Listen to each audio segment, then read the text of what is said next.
After we have been exposed to an infection, our immune system remembers the threat, in particular by producing antibodies. These are proteins that circulate in the blood and throughout the body. They quickly recognize and disable the invader upon contact, thereby preventing or minimizing illness. This is why we usually do not get sick with the same bug twice. We are immune. Vaccines mimic this process, encouraging the immune system to make antibodies without us having to go through the illness.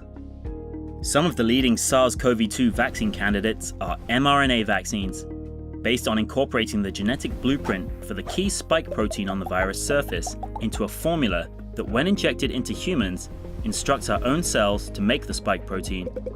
In turn, the body then makes antibodies against the spike protein, and they protect us against viral infection. This strategy is faster than more traditional approaches, which often involve generating weakened or inactivated forms of a live virus, or making large amounts of the spike protein to determine whether they can prompt an antibody response. Once a potential vaccine is discovered, a number of checkpoints exist before it can be administered to people. First are preclinical tests, which involve experiments in a laboratory and with animals.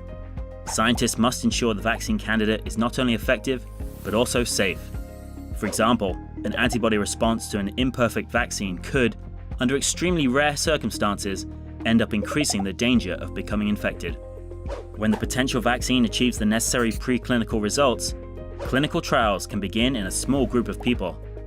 As the vaccine candidate advances, it is tested on increasing numbers of people, with scientists and doctors closely monitoring safety, efficacy, and dosing.